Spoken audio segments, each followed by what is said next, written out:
Jacques Trémollet de Villers, qu'on ne présente plus parce que je crois qu'il est déjà venu à Grenoble et la plupart d'entre vous le connaissent.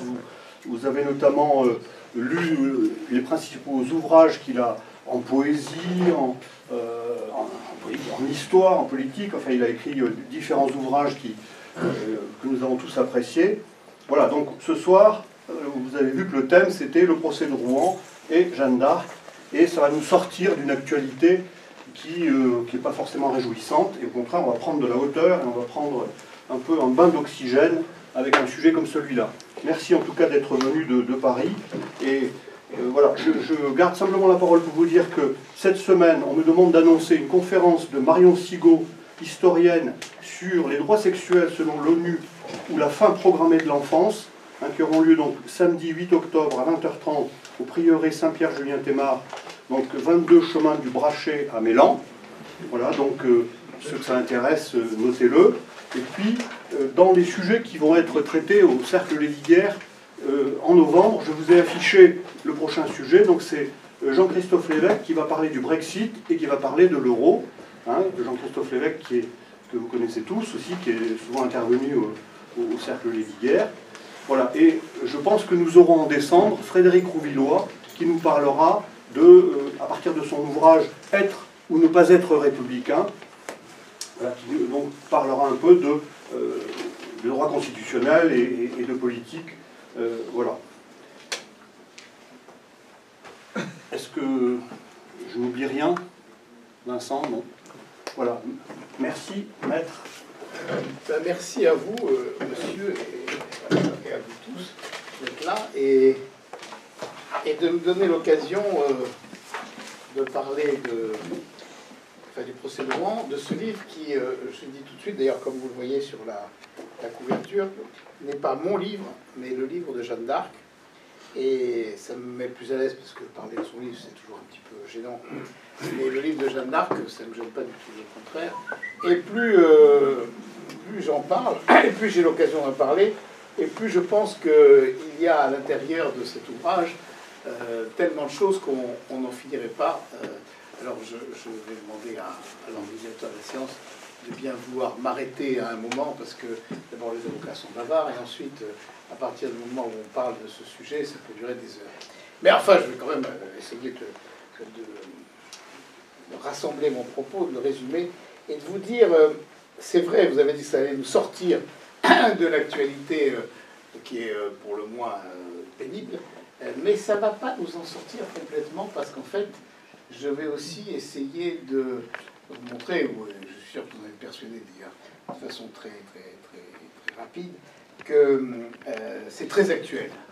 Et que, en fait, ces propos qui sont tenus au procès de Rouen, et si je m'y suis attaché, c'est aussi, pas seulement pour l'amour de Jeanne d'Arc et pour l'histoire, mais c'est parce que cette présence de Jeanne d'Arc, si elle a 6 siècles, elle est aussi extraordinairement vive, extrêmement vivante, et que de son temps aussi, il y avait grande pitié au royaume de France. Alors, vu les moyens de communication du temps, il fallait peut-être que Saint-Michel alla jusqu'à Don Rémy pour expliquer à une jeune fille qu'il y avait grande pitié au royaume de France. Nous, aujourd'hui, il suffit d'ouvrir la radio et de regarder la télévision pour savoir qu'il y a grande pitié au royaume de France. Là, il suffit de sortir dans la rue. Donc, on n'a pas besoin d'apparition pour être certain qu'on se trouve dans cette situation. Et donc, il est extrêmement intéressant et en même temps extrêmement fort pour nous, pour notre intelligence et pour notre cœur, de voir ce qui s'est passé à ce moment-là, et tel que cela nous est décrit dans ce procès. Alors évidemment, on dirait l'histoire de Jeanne, on la connaît, et surtout dans les milieux où on pense droit, et où on a l'habitude quand même de méditer sur l'histoire de France. Mais je me suis aperçu que cette histoire, on croyait beaucoup la connaître, et en tout cas je parle pour moi, je croyais la connaître, et je ne la connaissais pas vraiment. J'ai fait ma première conférence publique il y a longtemps, j'avais 19 ans, sur Jeanne d'Arc, et sur le procès de Jeanne d'Arc. C'était dans une salle qui n'existe plus maintenant à Paris, la salle des horticulteurs. Et j'ai dit, et j'ai commencé quand Jeanne a comparu dans son procès, elle avait 19 ans, et moi aussi. Maintenant, ça fait longtemps que j'ai plus 19 ans, mais Jeanne a toujours 19 ans. Et de cette permanence de sa jeunesse, que Peggy d'ailleurs décrit très bien en disant, quand il compare avec Sainte Geneviève à la fin de son poème sur Ève, et l'une dans le ciel nage que Dieu veut, c'est Geneviève, et l'autre n'a jamais que ses seuls 19 ans. Et elle aura pour toujours 19 ans. Et ce 19 ans et cette jeunesse, c'est aussi une force extraordinaire de Jeanne, en même temps que sa féminité, c'est aussi sa jeunesse, et cette jeunesse éternelle, qui nous dit aussi la jeunesse éternelle du royaume de France. Donc ça fait longtemps, ça fait donc plus de 50 ans, pour ne rien vous cacher sur mon âge, ça fait plus de 50 ans que j'ai fréquenté et que je fréquentais le procès de Jeanne d'Arc, dans l'édition qu'on avait donnée Robert Brasillac en 1932 et puis ensuite en 1942. Et ensuite réédité plusieurs fois. Mais je ne l'avais pas vraiment lu. Non, mais, si, je l'avais lu. Je l'avais lu, mais je l'avais lu comme on le lit, c'est-à-dire un peu à la course. J'avais lu la magnifique préface de Robert Brasillac. Et ensuite, le texte du procès qu'il livre en vrac, comme ça, comme le fait le père Drucker, comme le fait le père Riquet, comme l'ont fait à peu près tous ceux qui ont publié le procès de Jeanne. Et en le lisant comme ça, j'avais trouvé bien sûr des perles que tout le monde connaît, qui sont les réparties les plus célèbres. Mais je n'avais pas compris dans sa totalité, dans sa plénitude, non seulement le procès, mais, je dirais tout simplement, Jeanne.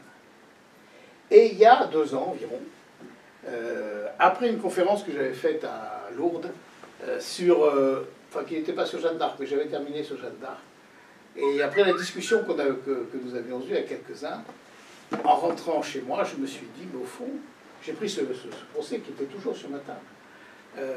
Nous avons l'habitude, chacun a ses habitudes, mais nous, avocats, il nous arrive d'avoir, mon père était pareil, et j'ai toujours vu ça, sur nos bureaux qui sont grands à cause des dossiers, quelques livres qui sont les livres auxquels on se reporte tout le temps, sans me comparer à mon grand maître Pierre-Antoine Berrier, le grand avocat du 19e.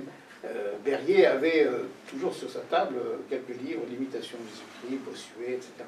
Et un jour qu'un client était venu le voir, à l'époque il n'y avait pas eu sur le téléphone, et donc on ne prenait pas rendez-vous par téléphone, on passait, on frappait à la porte de l'avocat et on disait au domestique qui ouvrait, est-ce qu'il est libre? Et s'il est libre, alors on dit oui, ben, allez-y. Et alors cette personne qui était un ami en même temps qu'un client rentre et trouve Berrier en train de lire Bossuet, il dit, oh excusez-moi maître, vous étiez en famille. Et donc, on est assis quelques textes avec lesquels nous sommes en famille. Donc j'étais en famille avec ce texte. Et je le prends, et je me suis dit, je vais le regarder en avocat. Ce qui était quand même pas très original, puisque ça fait guère que 45 ans que j'étais avocat, ou 48 ans. Et donc, mais enfin c'est comme ça, hein. On met parfois beaucoup de temps à faire des choses très simples. Et je me suis dit, je vais le regarder, donc je vais prendre audience par audience, pièce par pièce, comme un procès d'assises, puisque c'est un procès criminel, comme un procès d'assises, et je vais chercher pourquoi les juges posent la question, qu'est-ce qu'ils cherchent, qu'est-ce qu'ils veulent construire. Bien sûr, ils cherchent à sa mort, ça c'est évident, mais en dehors de ça, s'ils font un grand procès, s'ils cherchaient que sa mort, ils avaient qu'à l'étrangler dans sa prison, et puis c'était fini. Hein. S'ils vont faire ça, c'est qu'ils cherchent quelque chose. Qu'est-ce qu'ils cherchent? Et Jeanne, a-t-elle un système de défense ou pas? Est-ce qu'elle a construit son propos? Qu'est-ce qu'elle fait? Et là, dès la première audience, je dis bien dès la première audience, j'ai trouvé, je suis resté saisi par une chose simple, mais étonnante pour un homme de loi, c'est la maîtrise que Jeanne montre de la tactique, de la tactique, de la stratégie judiciaire, de la pratique judiciaire. Et là, je me suis dit, mais enfin, je suis resté étonné, comme on disait au grand siècle, l'étonnement qui vous saisit. Et je me suis dit, mais enfin, comment se fait-il, quelle est cette maîtrise? Et j'ai essayé de trouver dans l'histoire des comparaisons. Or, aucun grand chef d'État, aucun grand chef militaire qui s'est passé devant une juridiction n'a organisé sa propre défense. Aucun. En général, ils s'en sont tous remis à leurs avocats. Pour une raison simple, c'est que la stratégie, le terrain n'est pas le même. Et ceux qui avaient une extraordinaire expérience du terrain militaire, et qui avaient été des grands chefs militaires, des grands génies militaires même, se trouvent complètement désarçonnés quand ils se trouvent devant ces hommes de loi, et c'est pas du tout la même chose. Le maréchal Ney, je comprends parce que Berryer père et Berryer fils avaient été en même temps ses avocats, Ney, quand il se trouve devant ces juges, est tellement désarçonné. Lui qu'on entendait à la bataille d'Iéna, on l'entendait au milieu du fracas de la bataille donner ses ordres. Donc il avait une voix comme on en avait dans ces temps-là, des trucs qui vous traversaient la place entière. Bon, en plus que la place, tout le champ de bataille. Bon. Et en plus c'était un colosse, et en plus il avait mené des batailles considérables. En fait c'était Ney, quoi, c'était le maréchal Ney. Eh bien, il est tremblant et il dit à Berryer qui a 20 ans, son fils, préparez-moi un texte pour que je réponde, je sais pas ce que je veux dire. Et donc, après, il est magnifique au peloton d'exécution. Mais avant, dans la stratégie, il n'y en a pas. Louis-Napoléon Bonaparte, qui n'était pas quand même n'importe qui, c'est pareil, il s'en remet aussi totalement à Berryer. Il ne sait pas. Berryer leur sortira d'ailleurs, c'est comme ça après qu'il deviendra président de la République, puis empereur. Pétain s'en remet totalement à son avocat, qui fait une brève déclaration, il s'en remet. Salan, c'est pareil, brève déclaration, il s'en remet tous. Et c'est très compréhensible parce que, avec beaucoup d'intelligence, ils disent c'est pas notre terrain, c'est pas notre méthode, c'est pas notre métier, vous c'est le vôtre, allez-y, on s'en remet. Jeanne, elle n'a pas d'avocat. Elle n'a pas d'avocat, elle a 19 ans, et elle se trouve, alors, je rentre tout de suite dans le vif du sujet, elle a 19 ans, et elle est devant dans la grande salle de la chapelle royale du château de Rouen, qui n'existe plus aujourd'hui, et là, elle a devant elle une cinquantaine, 48 ou 49, parfois ça peut jusqu'à 65, évêque, père abbé, docteur, insigne docteur en sacrée théologie, le docteur en droit, bien entendu, en l'un et l'autre droit, le sommet de ce qu'on fait de mieux dans l'intelligentsia du royaume de France et d'Angleterre, puisque c'est comme ça que ça s'appelle à l'époque. Ils viennent tous de l'université de Paris, qui se définissait elle-même en toute simplicité le soleil radieux de la chrétienté. Et ils sont le sommet, ils sont ce qu'on fait de mieux.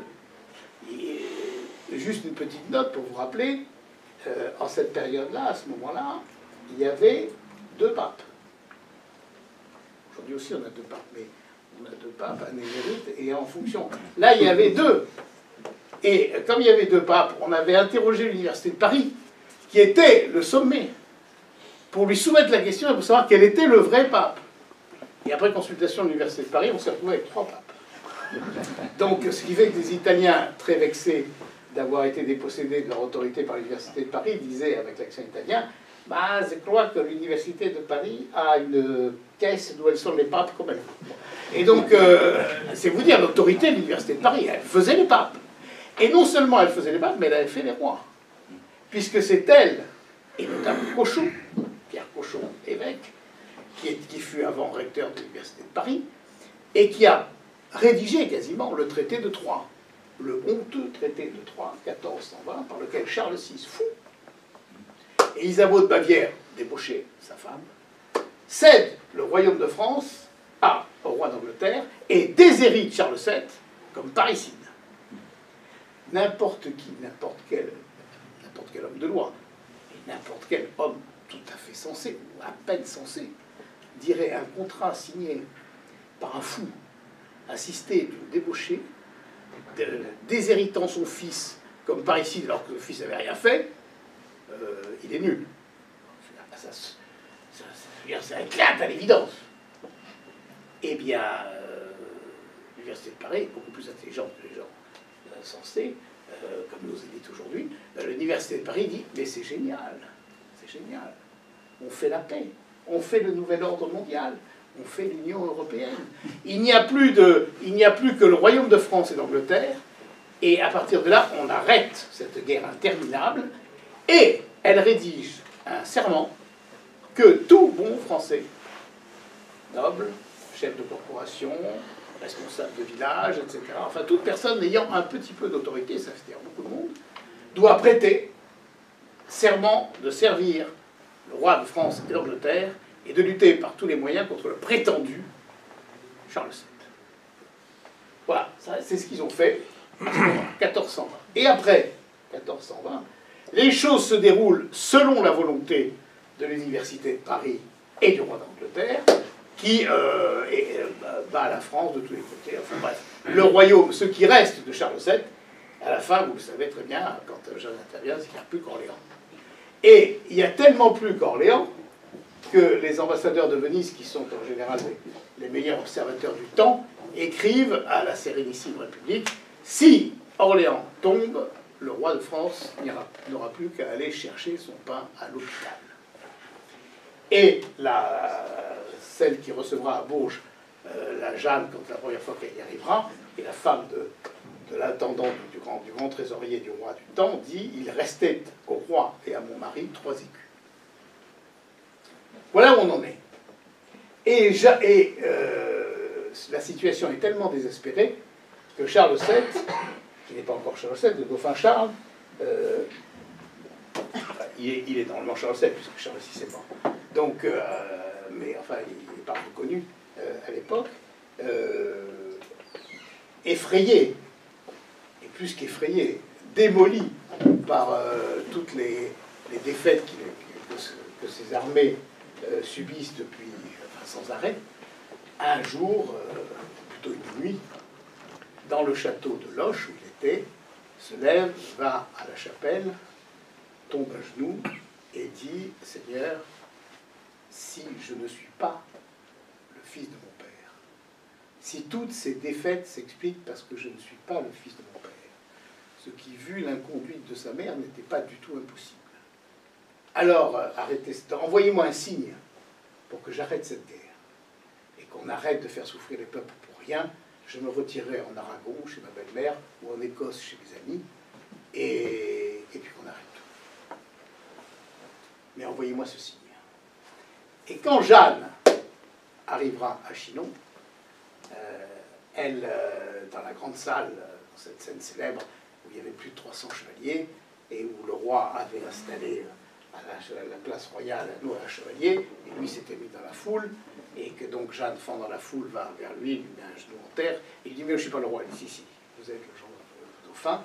Et elle l'emmène dans la petite chapelle qui est au fond de la grande salle du château à Chinon, et là elle lui dit, avec un tutoiement qu'elle n'emploiera que cette fois, « Je connais ta prière secrète, et je suis venu te dire de par Dieu que tu es vrai héritier du royaume de France. » Et là, évidemment, le roi Charles, il faut voir les tableaux du temps, le tableau de Fouquet, quand vous regardez le tableau de Fouquet avec Charles, il a les paupières qui tombent, les joues qui tombent, tout tombe.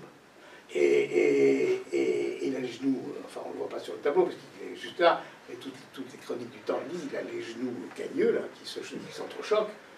Enfin, c'est pas le duc d'Alençon, ni Lahire, ni Xaintrailles, c'est pas... Bon, il n'est pas... c'est pas le top, hein. Bon, et je pense que Jeanne en arriva à lui dire, bon, bah, il faut faire avec ça, on pense avec ça. Mais elle, quand il ressort de la chapelle, de la vie des chroniques, il est tout remonté. Et il est transformé, même physiquement, il est transformé. Genre, il s'est passé quelque chose. Et ce secret, alors j'en viens tout de suite au procès, parce que sinon on pourrait y passer. Ce secret, c'est la première chose que veulent les juges. Le procès se décompose en 3 procès. Le premier, c'est le procès politique. Ils veulent savoir le secret entre Jeanne et le roi. Le second, c'est le procès religieux. Comme ils n'ont rien trouvé contre elle, il faut trouver une hérésie. Elle est poursuivie pour hérésie. Mais l'inquisiteur a fait beaucoup de mal. L'inquisiteur n'a jamais voulu venir. Il a envoyé un sous-inquisiteur, un vice-inquisiteur. Il a traîné des pieds parce qu'il sentait très bien que ce n'était pas un procès religieux, que c'était un procès politique. Mais il était habillé en procès religieux. Et donc, et Cochon, qui est très fin, juriste, très malin, dit, bon, puisque j'ai rien contre elle, j'ai rien du tout. Ils avaient vous savez, Jeanne est arrêtée, faite prisonnière à Compiègne en 1430, et elle commence à comparaître le 21 février 1431. Donc entre-temps, ça fait long quand même, entre-temps, Cochon a envoyé des émissaires partout, il a fait faire une enquête, il a essayé de se construire un dossier. Et les gens, il a envoyé des gens à Domremy, et les enquêteurs sont revenus en disant ce qu'on nous a dit de cette femme, on aurait aimé l'entendre de notre mère, de notre fille, de notre sœur. Alors on a dit, ben, vous gardez votre truc pour vous, et si vous le sortez, on vous met à la scène. Donc ils sont partis. Donc il n'y a rien. Ils ont cherché les crimes de guerre, ce qui était quand même très fréquent à l'époque. Très fréquent. Pas oublier que, on l'a complètement oublié, il ne faut pas oublier qu'à la bataille de Zincourt, ou 1415, où Charles d'Orléans a été fait prisonnier, d'Alençon aussi, le roi d'Angleterre a fait couper la tête à plus de 500 chevaliers français qui étaient prisonniers. Catine, avant. Et les chevaliers anglais, outrés, on dit, mais sire, c'est pas possible, c'est contraire à toutes les lois de la guerre. Parce que ces gens se sont rendus entre chevaliers à nous. Donc on ne peut pas faire ça. Et en plus, c'est absurde, parce que ce qu'on faisait à ce moment-là des chevaliers, c'est qu'on les vendait à rançon, et la rançon payait l'effort de guerre. Donc, sire, c'est à la fois criminel, contraire à toutes les lois de la chevalerie, et c'est en même temps absurde financièrement, mais c'était politiquement extrêmement intelligent, bien que sanguinaire. C'est que le roi d'Angleterre s'est dit à ce moment-là, si j'éradique la noblesse française, je rentre comme je veux. J'ai plus personne en face de moi. Et à force de suppliques des chevaliers, il a épargné Charles d'Orléans parce qu'il était de sang royal, et d'Alençon parce qu'il était de sang royal. Tous les autres sont passés. Ils sont passés. Donc on ne fait pas dans le détail. Hein. Et après, s'il y a grande pitié au royaume de France, c'est que les mercenaires, qui sont armagnacs ou bourguignons, qui circulent partout, n'étant pas payés la plupart du temps, se payent sur la population, c'est-à-dire qu'ils rentrent dans les villages, ils pillent, ils violent, ils tuent, ils brûlent. Voilà. Donc c'est ça la grande pitié, c'est pas de la littérature, hein, c'est vraiment effrayant. Bon. Et donc, on dit, Jeanne, ayant commandé ces gens-là, elle doit bien avoir un petit peu de sang sur les mains, quoi. Elle doit bien avoir quelques crimes de guerre. Donc ils ont cherché, ils n'ont pas trouvé. Et puis c'est une femme, au milieu des hommes, doit bien avoir un truc sexuel quand même. Bon, il doit bien y avoir quelque chose. Donc ils ont cherché aussi, perdu de mœurs et tout, ils n'ont rien trouvé. Donc ils n'ont rien. Et c'est pour ça qu'ils se disent, ben alors on va la coincer avec quoi? Avec ses propres réponses. Et c'est pour ça que, c'est la seconde partie du procès, les juges, alors, qui sont en masse, l'assaillent de questions tout le temps pour essayer de la faire craquer et de lui faire dire quelque chose de contraire à la foi. Et elle tiendra tête, avec des raisonnements très subtils, de théologiens très subtils et très forts, et elle tiendra tête et elle les enverra tous bouler. Bon. Donc, et le troisième procès, c'est le procès, alors c'est plus du tout un procès, c'est plus rien, c'est ces hommes qui se disent « Non, mais c'est pas possible, quoi. Elle va pas nous tenir tête. On va l'écraser. C'est un affrontement direct. On va l'écraser. Tu vas plier. C'est tout. » Donc, menace de torture, donc mauvais traitement, donc sous-alimentation, enfin tout ce qu'on peut pour la mettre en état de plus grande faiblesse. Torture spirituelle dans des conditions qui sont inimaginables. Suppression de la confession, suppression de la communion, de la messe, de tout. On lui envoie un confesseur, mais c'est un faux confesseur. Pendant qu'elle se confesse, il y a un cochon qui écoute la confession derrière la porte. Enfin, et quand elle est malade, à un moment, et on se demande si le cochon l'a empoisonné ou pas, mais probablement non, parce qu'il fallait qu'elle soit vivante et qu'elle soit brûlée. Il ne fallait pas qu'elle meure comme ça. Enfin, elle est malade, elle croit qu'elle va mourir. Et de l'empoisonnement, d'une carpe qu'elle a mangée, et que l'évêque lui a envoyé. Et quand elle est à la dernière extrémité et qu'elle dit, avec son langage magnifique et délicieux, elle ne dit pas « je vais mourir », elle dit « si Dieu veut faire ce plaisir de moi, eh bien, je demande à être enterré en terre chrétienne. » Je lui dis « mais Jeanne, ça, pour que ce soit possible, il faut que vous abjuriez tout ce que vous avez dit. Il faut que vous renonciez, il faut que vous acceptiez de reconnaître que vous êtes sorcière, blasphématrice, etc. Il faut que vous y veniez. Donc on ne peut pas imaginer torture plus torturante. Quoi, elle dit, eh bien dans ces cas-là, faites de moi ce que vous voudrez. Bon. Et donc il y a c'est un affrontement qui aboutira à ce qu'on appelle la fausse abjuration, et ensuite au bûcher. Donc voilà le cheminement de ce drame qui est unique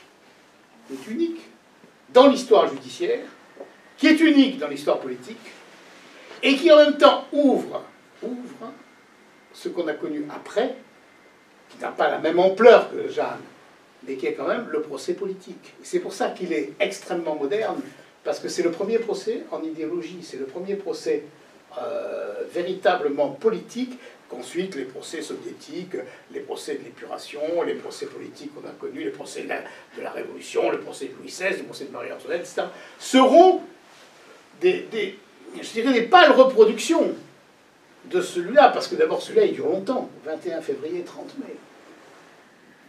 Et alors que les autres sont vraiment expédiés. Mais parce qu'ils cherchent, ils veulent construire ce procès. Cochon voulait un beau procès, pourquoi? Parce qu'il voulait envoyer à toute la chrétienté, et ce qu'il a fait d'ailleurs quand ça a été fini, envoyer à toute la chrétienté la preuve que par un procès, par les actes d'un procès, et par un jugement rendu par un tribunal, le plus beau tribunal qu'on ait jamais vu, le plus nourri, le plus compétent, le plus extraordinaire, il avait été dit que cette femme était une sorcière diabolique, et que donc le roi, le prétendu roi qu'elle avait fait sacrer à Reims, avait été cornaqué par une sorcière diabolique, et que donc sa cause était complètement désavouée, complètement ridiculisée, complètement ternie devant toute la chrétienté. Car Jeanne, en quelques mois, était devenue vedette mondiale. Elle était devenue, d'ailleurs l'université de Paris le dit, elle a infesté toute la chrétienté. Jusqu'à la cour du sultan de Turquie, on parle d'elle. On en parle à Venise, on en parle à Madrid, on en parle à Séville, on en parle en Allemagne, on en parle dans le nord de l'Europe, on en parle partout. C'est un phénomène incroyable et qui s'est répandu, et dont les nouvelles se sont répandues comme ça se répandait à l'époque, aussi rapidement que le téléphone et Internet. Bon. Et donc, et par tous les réseaux, évidemment, ecclésiastiques aussi. Donc voilà voilà le schéma. Alors, et pourquoi je dis qu'elle m'a sidéré? Ben, tout simplement, au tout début du procès, premier jour, elle est donc là, elle arrive, petite jeune fille de 19 ans, et devant elle, il y a donc 50 ou 60 juges, et Cochon lui dit, maintenant, alors il dit un peu l'acte d'accusation, quelques phrases, parce qu'en fait, l'acte d'accusation dans ce procès, il viendra à la fin. Bon. Et elle dit, il lui dit, maintenant vous allez prêter serment de dire la vérité sur les questions que je vous poserai. Et ce qui aujourd'hui ne se fait pas, mais qui était à l'époque la routine de la procédure. Aujourd'hui, ça ne se fait plus, parce que dans notre hypocrisie moderne, on dit, le président du tribunal de la cour d'assises dit à l'accusé, vous avez le droit de mentir. À quoi l'accusé, chapitré par son avocat, dit, je n'en abuserai pas, monsieur le président. Bon, et donc, on est en fait, bon, vous dire, vous avez le droit de mentir, ça veut dire que votre parole ne vaut rien, mais on vous insiste beaucoup, on vous pousse beaucoup à dire la vérité. Parce qu'après, très vite, on dit, enfin, monsieur, vous avez dit ça, mais il n'y a pas le contraire, et puis hier, vous avez dit ça, mais vous dites le contraire, etc. Donc, vous ne dites pas la vérité. Donc, en fait, ce qu'on cherche, c'est l'aveu. Et c'est ça. C'était comme ça au temps de Socrate. C'était comme ça au temps du Christ. C'était comme ça au temps de Jade. Et c'est comme ça aujourd'hui. Et ça ne changera jamais tant qu'il y aura la justice des hommes. On cherche l'aveu quand on n'a pas de preuve. On cherche l'aveu de la personne, et si on tient l'aveu, on le tient. Donc, là, on le tient par le serment. Et donc, Jeanne, on dit à Jeanne, vous fait serment. Et c'est une routine procédurale. Et Jeanne, avec une intuition extraordinaire, et une autorité, ils sont 60, hein, elle dit, mais je ne sais pas sur quoi vous voulez interroger. Peut-être, par aventure, me demanderiez quelque chose sur lequel je ne vous répondrai pas. Donc, je ne prête pas serment.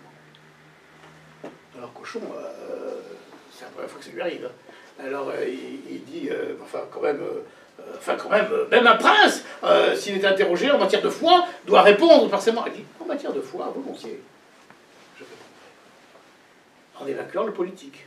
Elle dit, vous répondrez sur tout ce qu'on vous demandera. En matière de foi, volontiers, je répondrai.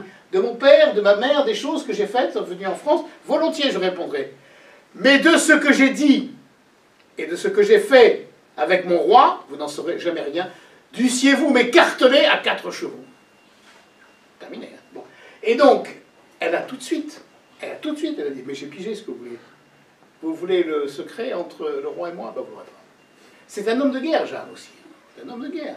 Donc, les secrets de la guerre, les secrets de son comportement, Et c'est secret à elle. Et ils ne le seront pas. Et vous pouvez m'écarteler à 4 chevaux. Après, je vais vite parce que sinon, bon, si je vous dis tout ce qu'il y a dans le livre, vous n'achèterez pas le livre, donc ça ne sert à rien. Et ensuite, vous ne le lirez pas. Alors, je suis venu pour vous dire qu'il fallait le lire.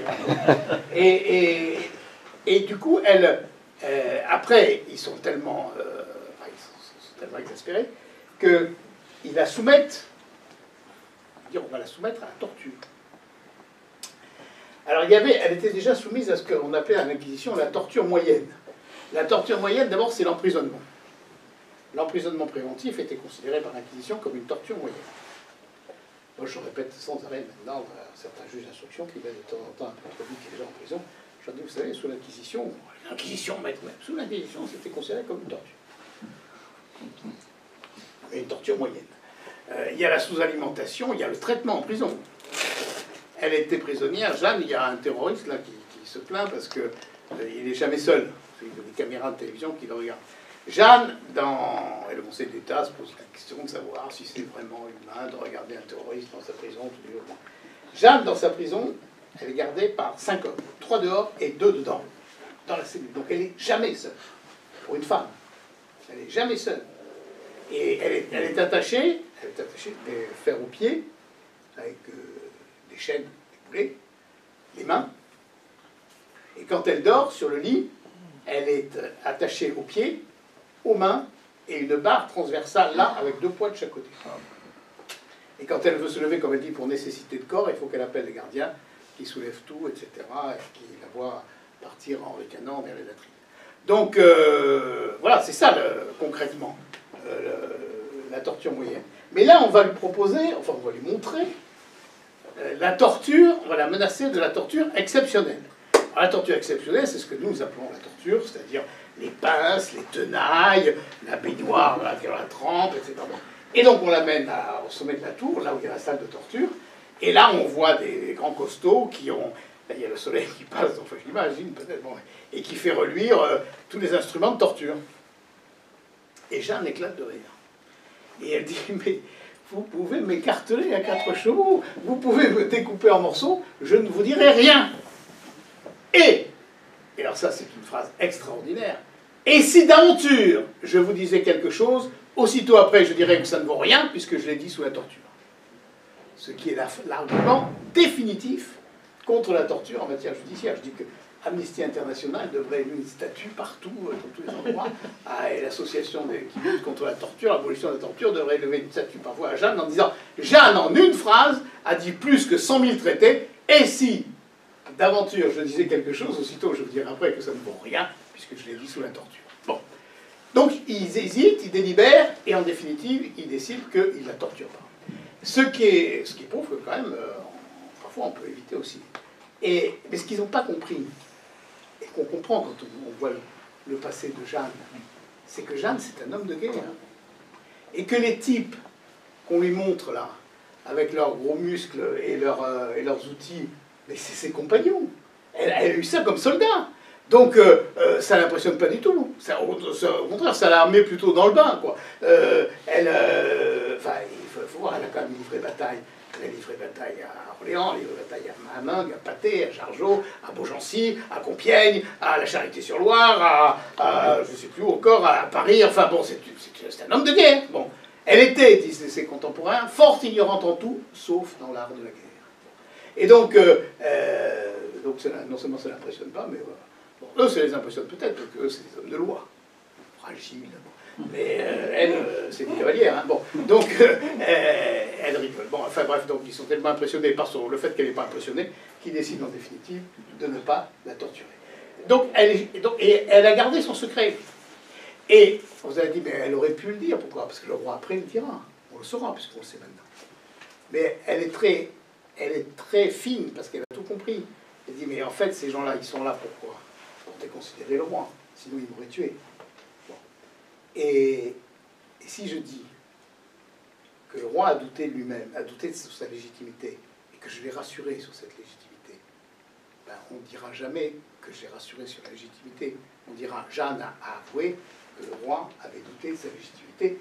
Et là, c'est gagné. À l'échelle vous connaissez ça à l'échelle des médias, mais les médias c'était pareil à l'époque, à l'échelle des rumeurs qui se répandent par les canaux ecclésiastiques, et par les canaux des gazetiers, et par les canaux tout selon qui parle, et par toutes les cours, et par tous les diplomates, dans toute l'Europe, on dit, ah ben, Charles VI doutait de sa légitimité, donc c'est bien vrai qu'il n'était pas le fils de terminé. Donc elle garde ce truc. Et elle gardera aussi les secrets de ses relations avec ses voix, en partie. Et elle gardera aussi un certain nombre de secrets de choses qui se sont passées à Chinon, jusqu'au moment où ses voix lui diront « Jeanne, vas-y, réponds hardiment ». Et là, pour notre grande satisfaction à nous, elle répond. Et comme ça, on sait un peu. Sinon, si elle avait tenu, elle, sa propre discipline, on ne saurait rien. Mais là, quand même, elle répond. Alors, ça, c'est la première chose, c'est cette maîtrise tellement forte que, dès la première audience, non seulement elle dit à Cochon, ben, je prêterai pas serment, et puisque les relations avec le roi, ben, vous ne les saurez jamais, mais elle lui dicte l'interrogatoire tel qu'elle veut que Cochon le mène. Et elle lui dit de mon père, de ma mère, des choses que j'ai faites depuis que j'ai pris le chemin de France, volontiers je le regrette, mais des révélations à moi faites, j'ai dit par Dieu, je ne les ai dites ni révélées à personne, fort au seul Charles, mon roi. Et je ne les révélerai, même si on devait me couper la tête. Bon. Alors après, après qu'est-ce qu'il fait Cochon? Et bien Cochon, après, il suit Jeanne. Et c'est Jeanne qui mène l'audience. L'évêque, quels sont vos noms et votre surnom? Ce qu'elle a dit, hein.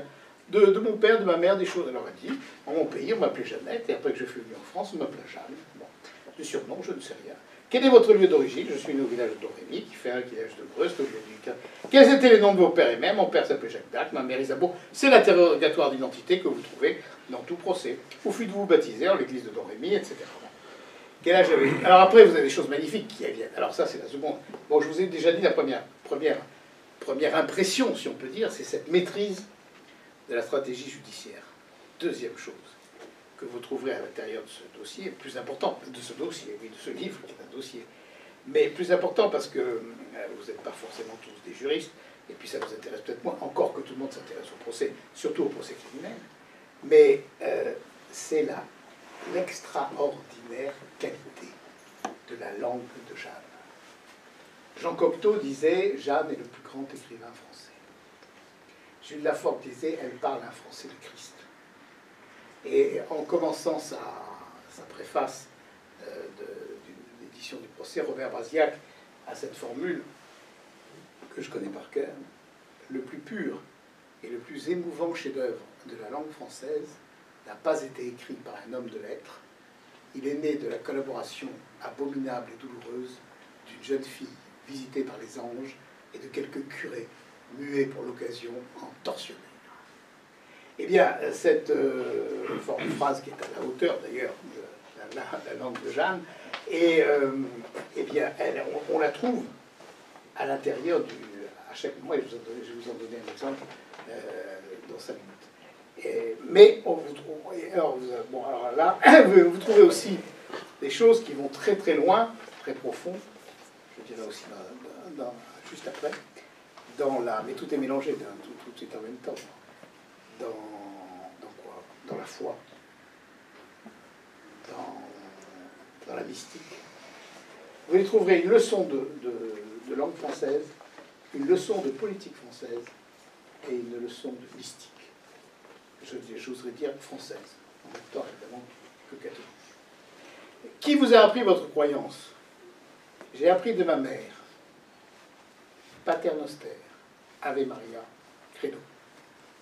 Je n'ai pas appris d'autres personnes ma croyance, sinon de ma mère. C'est quand même très beau, ça. Hein. Et alors, comme pour ce qu'on appelle aujourd'hui, en termes pompeux, la transmission de la foi, c'est quand même étonnant. Enfin, c'est quand même étonnant. C'est quand même ça, c'est une leçon. Et quand l'un de ces historiens, Philippe Contamine, celui qui a fait le dictionnaire de Jeanne d'Arc, qui est une somme magnifique, dit Pater Noster, Ave Maria, Credo. Quand on sait ça, on sait l'essentiel. Hein. On n'a pas besoin d'en savoir beaucoup plus. Et plusieurs fois, elle dira je connais bien les 12 articles de la foi. Ce qui veut dire qu'elle n'a pas appris mécaniquement le credo. Elle a médité sur tout ce que contient le credo. Et alors à ce moment-là, Cochon lui dit « Dites Pater Noster ». Et là, Jeanne, génial. Entendez-moi en confession et je vous le dirai. Et d'abord, il faut du culot. Hein. Et ensuite, si on y réfléchit, c'est à la fois extraordinairement habile et extraordinairement charitable. Je commence par le charitable. Elle dit en fait à cet évêque, à ce juge qui est évêque, elle dit, mais en fait, avant d'être juge, tu es évêque, et avant d'être évêque, tu es prêtre. Et si moi, simple fidèle, je te demande de m'entendre en confession, tu ne peux pas me le refuser. Et elle le ramène à son état, et elle lui donne une occasion de se sauver. Parce que s'il avait dit, ah bah oui, je peux pas, elle réclame de m'entendre en confession, mais s'il l'entend en confession, il ne peut plus la juger. Ah, c'est débile aussi, parce qu'il ne peut plus la juger. Et à ce moment-là, cet imbécile, s'il avait compris Jeanne, et qu'il lui a dit, d'accord, je vous entends en confession, il revenait, il disait, bah, je ne peux plus la juger, cet enfant, je l'ai entendu en confession. Il rentrait dans l'histoire, comme un quasi-saint, ou comme un héros.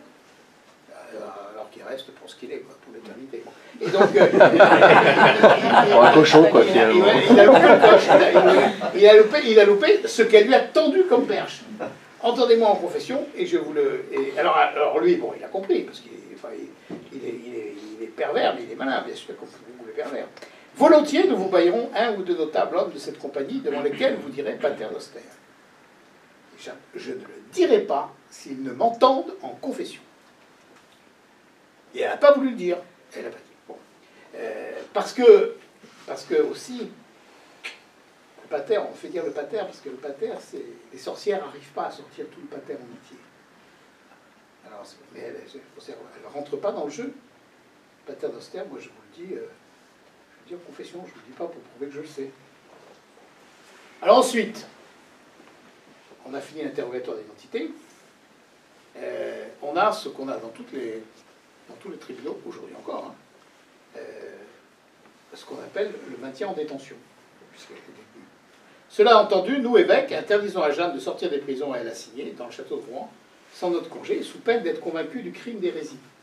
Donc il lui dit, ce voyou, si vous vous évadez, ou si même vous tentez de vous évader, vous ne serez pas poursuivi pour évasion ou tentative d'évasion, vous serez convaincu du crime d'hérésie. Le seul fait de vouloir vous évader prouve que vous êtes hérétique. Et Jeanne, je n'accepte point cette défense. Là aussi, pour un avocat, quand on voit les gens, même les gens costauds, devant les tribunaux, et là ils sont 60, hein, c'est la première audience, elle dit, j'accepte pas ce que vous dites là, j'accepte pas cette défense. Et elle ajoute, si je m'échappais, nul ne pourrait me reprendre pour avoir faussé ou violé ma foi, puisque je n'ai baillé ma foi à personne. Et en plus, elle rajoute, de plus, j'ai à me plaindre d'être détenu avec chaîne et entrave de fer. Donc c'est elle qui est plaignante. Et alors, du coup, l'évêque se défend. Elle a renversé le truc. Alors l'évêque dit, ailleurs, il fait pourquoi? Ailleurs, et par plusieurs fois, vous avez tenté de vous échapper des prisons. C'est à cette fin qu'on vous garda plus sûrement et plus fidèlement que l'ordre a été donné de vous entraver. Comprenez-moi, ma petite. Et comprenez, si on vous fait comme ça, c'est parce que vous voulez toujours vous évader. Et Jeanne, alors ça c'est magnifique, puis en plus c'est la dernière fois. C'est vrai qu'ailleurs j'ai voulu, et je voudrais encore m'échapper, comme il est licite à quiconque est incarcéré ou prisonnier. Magnifique, hein, ce chant de la liberté, ça s'arrête là. L'audience, on a envie d'applaudir. Et alors je ne peux pas vous les faire toutes, mais toutes sont ainsi. Et là, je vous fais une confidence sur l'organisation du bouquin. Donc j'avais pris j'ai pris chapitre par chapitre, et j'en ai fait 5 ou 6. Et puis j'ai déjeuné avec un vieil ami que j'aime beaucoup et que tout le monde connaît parce que c'est un grand acteur, qui s'appelle Jean Piat. Bon, et je lui ai dit, Jean, voilà, je suis en train de faire un bouquin, je voudrais que vous me donniez votre avis. Alors j'avais fait ça, mais j'avais fait une belle préface. Pas aussi belle que celle de Brasillac, mais quand même pas mal. Une vingtaine de pages, bon, qui ouvrait le procès. Et il me dit, ah, écoutez, je suis vieux, j'ai pas le temps, puis je prépare un spectacle, à mon âge, il faut que je concentre toutes mes énergies sur ce que je vais faire. Bon, je dis, écoutez, je vous le laisse, et puis on verra bien.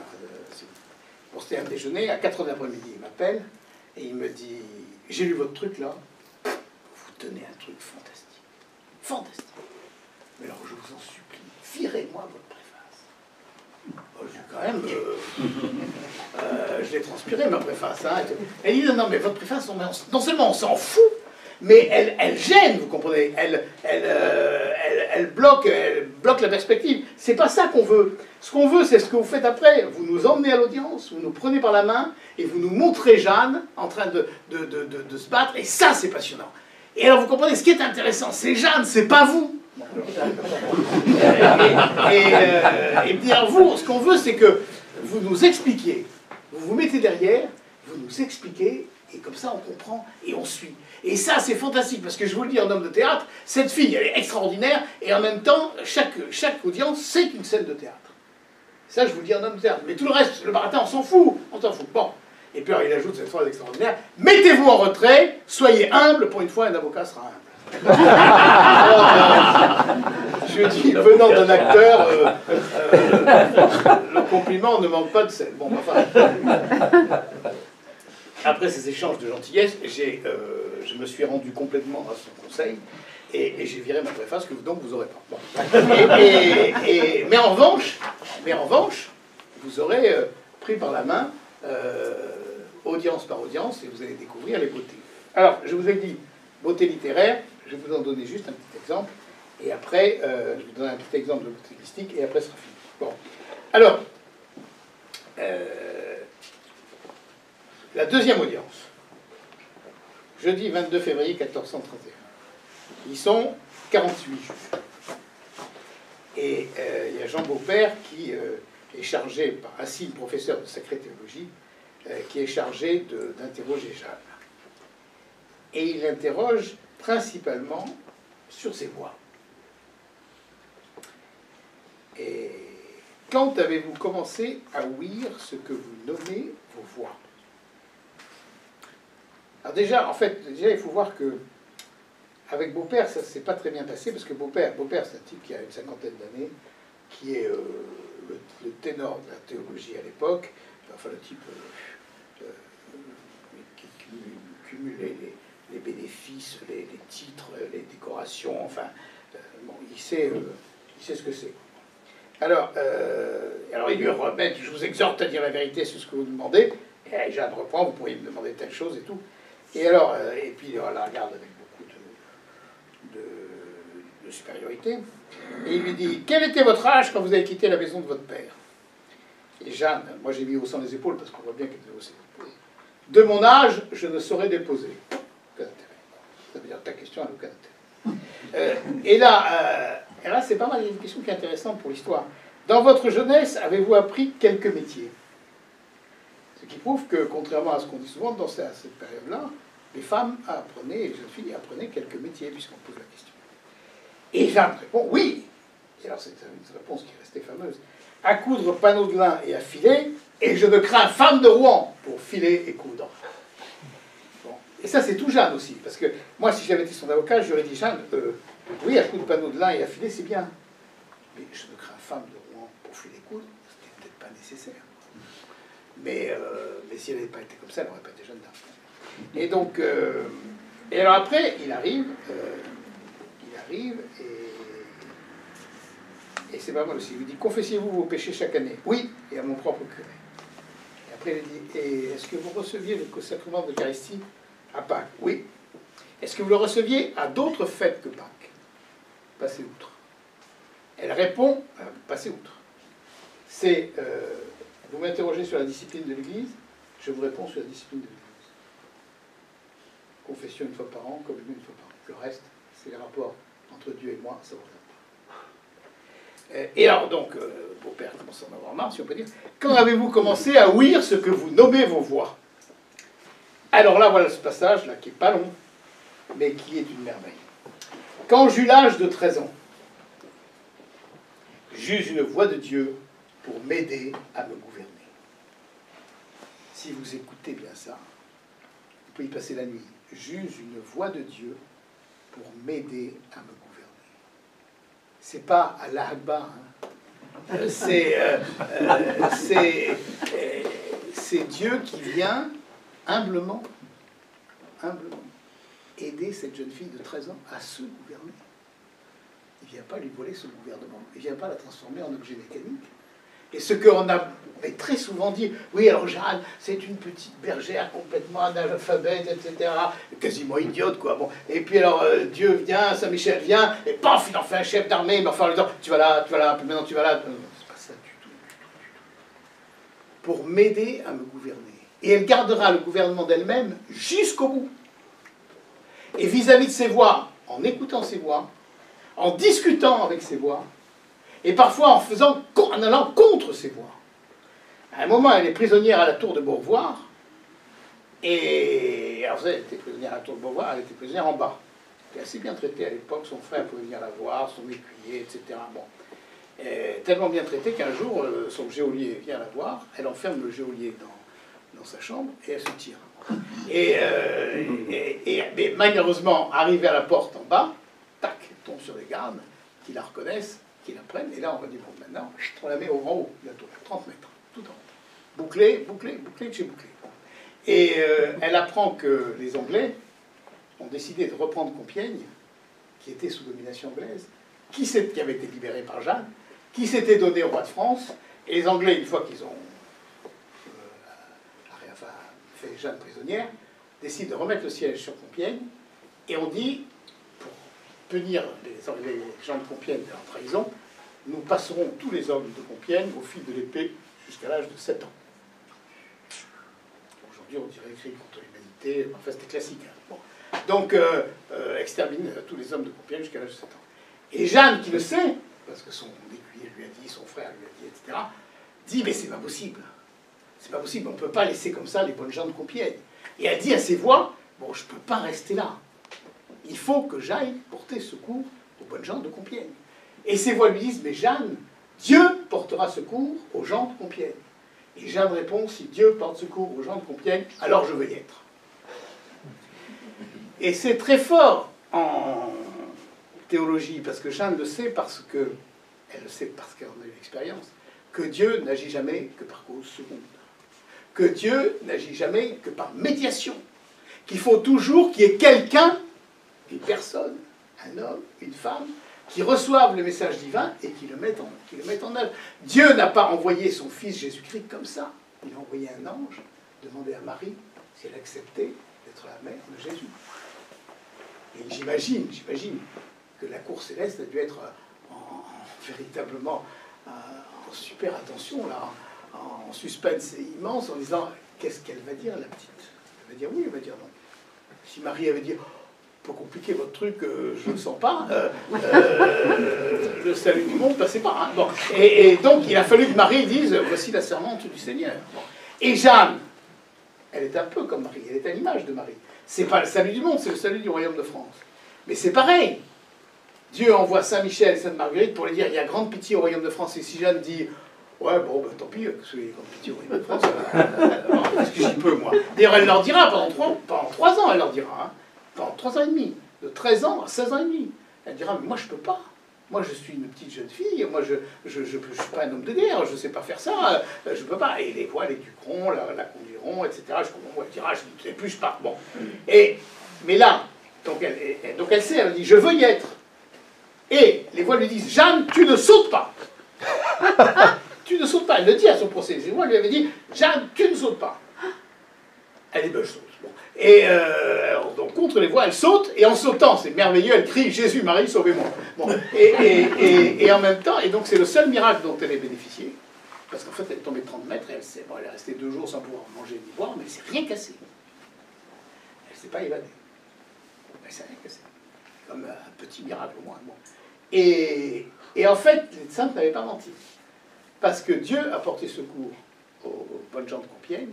Et d'une certaine façon, Jeanne était là, parce que ceux qui ont défendu les gens de Compiègne, c'est ces 2 capitaines, Lahire et Xaintrailles, et que Lahire et Xaintrailles ont mis en œuvre pour la défense de Compiègne les méthodes et la stratégie que Jeanne leur avait apprises. Donc d'une certaine façon, elle était là par ses capitaines. Elle était là par ses capitaines et par la stratégie qu'elle avait apprise aux capitaines. Donc je reviens. Donc elle est, et on le voit parce que chaque fois elle est interrogée sur ses voix et qu'on lui pose des tas de questions comme ça, et que ses voix lui ont dit de répondre hardiment. Donc elle explique, et bien elle discute. Et quand ces voix, on lui dit, mais vous êtes parti, Jeanne, le 4e commandement dit qu'il faut respecter son père et sa mère, vous êtes parti sans prévenir votre père et votre mère. Que vous disaient vos voix? Mes voix me disaient qu'il se serait mieux que je leur dise. Mais je répondais que je ne le sentais pas comme ça. Bon. Et en définitive, elle part sans les prévenir. Et c'est là où elle a un cri fantastique, le cri de toute le plus beau cri, la plus belle définition de la vocation qui soit. Elle dit, quand j'aurais eu sans père et sans mère, quand j'aurais été fille de roi, je serais parti. Là, c'est l'appel irrésistible. Je continue ce petit passage. Quand j'eus l'âge de 13 ans, j'eus une voix de Dieu pour m'aider à me gouverner. Et la première fois, j'eus grand peur. Ce qui prouve bien que ce n'était pas une voix intérieure, comme beaucoup de gens ont dit. Parce que les voix intérieures, ça ne fait pas peur. Les voix intérieures, ça vous dit ce qu'on a envie d'entendre, et puis si on ne veut pas l'entendre, on l'entend pas. Mais c'est pas ça du tout. Donc c'est une voix complètement extérieure. Hein. Et tellement extérieure que voilà, ce que je considère comme, à mon goût, comme la plus belle phrase de la langue française. Et vint cette voix, environ l'heure de midi, au temps de l'été, dans le jardin de mon père. On dirait une chanson. Hein. Et si vous regardez bien, vint cette voix au temps de midi, environ l'heure de midi, au temps de l'été, dans le jardin. Environ l'heure de midi, au temps de l'été, on ne peut pas être plus solaire. Hein. Midi, roi des étés. Cette fille, elle n'a pas l'ombre d'une ombre d'une ombre. C'est pas quelque chose qui vient dans la brume du petit matin ou dans le soir qui vous donne l'angoisse. C'est en plein soleil. Et c'est le caractère de Jeanne. Elle est solaire. C'est pour ça qu'elle est victorieuse. Je ne sais pas quel était son signe astral, d'ailleurs, je pense qu'elle s'en foutait, mais elle devait être Jupiter dans le soleil ou un truc comme ça. Vous voyez. Vous ne pouvez pas, dès qu'elle arrive, ça, je sais que je peux le comprendre. Et j'ouïs la voix du côté droit vers l'église, et rarement je l'ouïs sans clarté. En vérité, il y a clarté du côté où la voix est ouïe. Et donc, des trucs comme ça, si j'ose dire, vous en aurez en 300 pages. Et alors c'est pour ça qu'il faut le lire, et que non seulement il faut le lire, mais il faut le lire en le savourant. Il faut le lire par petits morceaux. La seule chose que j'ai apportée par rapport à tous ceux qui ont écrit sur Jeanne, c'est de mettre en relief, si on peut dire, ces phrases. Parce que si on les prend comme ça, l'une après l'autre, on risque de ne pas les voir. Et moi, je suis passé 50 ans devant sans les voir. Donc je me suis dit, il faut que je les montre pour qu'on les voit. Parce que quand on a trouvé une beauté comme ça, on a trouvé une perle, quand on a un diamant, on le montre. Bon, donc, qu'on le montre, mais nous avons là une perle de la langue française. Il faudrait que tous les enfants et tous les jeunes, tous les vieux aussi, parce que tout le monde, quoi, qui veulent retrouver la pureté de la langue française, la gaieté, la joie aussi de la langue française, ben, la source, c'est Jeanne. Hein. Vous savez, l'année de sa mort, naît François Villon. Et c'est ce moment où le français sort du vieux français, et où il commence à être ce qu'il est notre français d'aujourd'hui, mais avec une spontanéité, une légèreté, une gaieté qu'on a un peu perdue. Beaucoup même. Alors, si vous voulez vous laver de ce que vous entendez à la télévision, à la radio, des types qui ont cette robinet d'eau tiède catastrophique, et de machin qui vous en va plus. C'était un robinet d'eau tiède, mais c'était un robinet de malheur, quoi. Bon, vous entendez, vous ouvrez le matin, vous avez toutes les catastrophes de la nuit, vous rentrez le soir après le boulot, vous entendez toutes les catastrophes de la journée que vous n'avez pas entendues parce que vous étiez à votre boulot, et après on dit les Français font plus d'enfants, il faudrait qu'ils aient le moral. Hein. Et donc vous êtes sous l'assaut, c'est l'assommoir, c'est plus l'assommoir que le vin rouge de Zola. Hein. Bon, et donc si vous voulez sortir de ça, vous prenez ça, mais c'est la source fraîche, quoi. Vous êtes là, et puis vous ne voulez plus en sortir. Bon. Et donc, alors je dis qu'il faut le lire, et qu'il faut le lire même, je dirais, à plusieurs. Parce que, pourquoi je dis ça? Parce que, bon, je crois que j'ai vu pas mal de beauté dans ce texte, et que j'ai mis en relief. Mais il y en a que je n'avais pas, qui sont dedans, et qui ne m'étaient pas apparus, alors qu'elles y sont, et que j'ai vu pourquoi. Parce que, notamment, par exemple, Laurent Dandrieux, dans Valeurs Actuelles, a fait un très bel article sur ce livre, et il est mis en titre de son article « Au son de la voix vient la clarté », qui est une des phrases de Jeanne, en réponse au Césus. Et j'ai dit, mais c'est extraordinaire cette formule. écouteurs, vous rendez compte, au son de la voix vient la clarté. Vous imaginez qu'au son de ma voix vient de la clarté. C'est bon. Au son de la voix vient la clarté. Il y a mille choses dedans, là. Il y a toute la divinité, il y a toute la poésie de Jeanne, dans le jardin de mon père, en plus. Bon. Et je dis, alors, André, mais vous êtes fantastique. Il me dit, mais c'est dans votre livre. Ah, ben, je dis, mais d'accord, ben, je ne l'avais pas vu comme ça. Si je l'avais vu comme ça, j'aurais fait ce que j'ai fait, c'est-à-dire que j'aurais arrêté au son de la voix vient la clarté, on va à la ligne, et en petit, puisque mon commentaire étant plus petit, je dis, regardez. Si vous n'aviez pas fait attention, regardez. Bon, là, je vous le dis. Bon. Mais alors, si on le lit à plusieurs petits groupes, là, bon. Moi, si je me promène dans toute la France, j'étais vendredi à Dax, je suis vendredi prochain à Blois, et puis jeudi à Loches, et puis etc. Enfin, je ne sais pas combien j'ai fait de conférences dessus. Si je le fais pour moi, et surtout dans des groupes comme nous sommes là aujourd'hui, si on est 500, 200, c'est pas pareil. Si on est 3000, c'est un meeting, bon, quelques slogans, et puis c'est terminé. Mais si on est entre nous comme ça, on peut parler de façon beaucoup plus directe, beaucoup plus conviviale. Et c'est dire qu'il faudrait en fait, je le fais, c'est pour qu'on communie ensemble dans l'amour, non seulement de cette langue, mais de cette personne. Et que c'est une façon directe de se réchauffer le cœur pour le royaume de France. Parce que Jeanne, c'est tout le royaume de France. C'est ce qu'elle dit elle-même, le saint royaume de France. Et quand elle parle du saint royaume de France, elle n'est pas idiote. Hein. Elle sait que ce n'est pas un royaume de saints. Elle le sait très bien. Vu qu'elle avait des problèmes dans le propre conseil de guerre, puisque il faut voir que ces capitaines, quand ils se réunissaient, il l'a convoqué, mais il ne la mettait pas. Hein. Elle qui faisait tout, elle était mise à l'écart. Et c'est elle qui ensuite arrivait et leur disait, ben voilà, Jeanne, nous avons délibéré, nous avons décidé que nous ferions... Alors il dit, ouais, vous êtes allé à votre conseil? Ben moi je suis allé au mien, et le mien est meilleur que le vôtre, alors on va faire ce que je décide. Et pour Orléans, ça a été ça. Quand elle arrive à Orléans, elle tombe sur Dunois, qui est le général en chef, qui est le cousin du roi, le bâtard d'Orléans, et qui est là. Alors, elle ne l'a jamais vu. Elle arrive, elle lui dit, c'est vous le bâtard d'Orléans? Alors il dit, oui, c'est moi. Ben, je vous félicite pas. Elle dit, ben, bonjour. Hein. Parce que vous m'avez fait passer par là, alors que c'était de l'autre côté qu'il fallait passer. Il dit, mais Jeanne, le vent était contraire. Le vent, ça tourne. Et le vent a tourné. Alors il s'est dit, là, il y a un truc quand même. Mais, d'abord, je pense qu'elle était sidérée parce que le vent a tourné, c'est vrai. Elle a dit, le vent va tourner, le vent a tourné. Mais c'est pas un miracle que le vent tourne. Ça arrive que le vent tourne. Mais surtout, il a été sidéré par l'allure. Parce qu'il est quand même général en chef. Vous vous rendez compte, il est général en chef, il est cousin du roi, c'est un Orléans. Bon, et elle dit, bah, c'est vous le bâtard d'Orléans, je vous félicite pas. Hein. Et donc, et c'est ainsi, c'est pareil, avec d'Alençon, c'est pareil.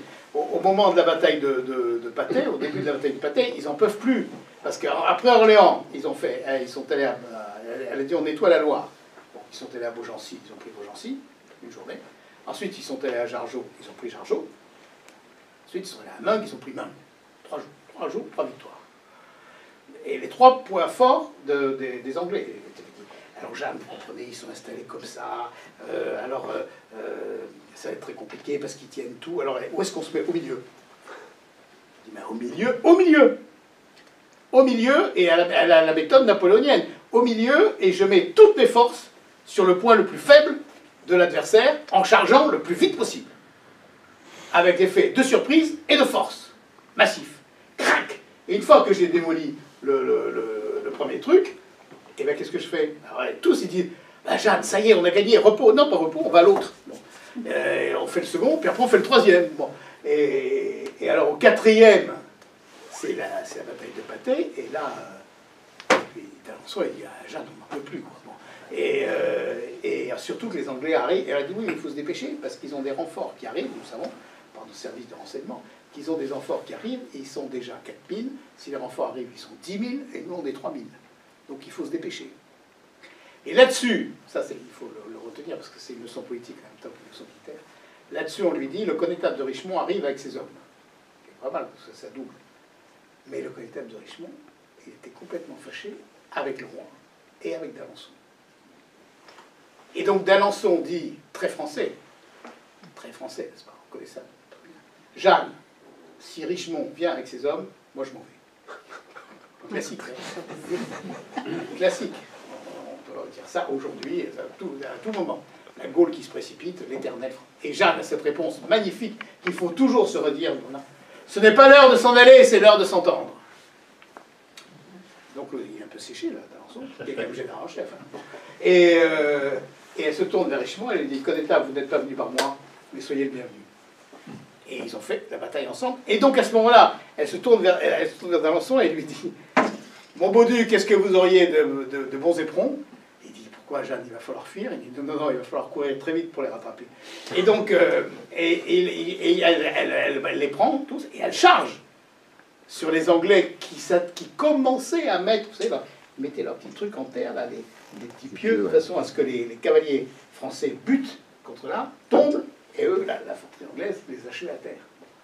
Et elle arrive, au moment où ils commencent à peine à faire ça, et ils sont complètement démontés par la violence de l'attaque, ils foutent le camp, et alors, on en tue 3875. Moi, j'aime bien les historiens qui ont découvert les chiffres. Moi, je disais 3000, et j'ai lu maintenant, il a été tué 3875. Avec un Français mort. Un de trop, Jeanne l'a pleuré, mais enfin quand même un pour 3875. C'est quand même un beau rapport, non bon.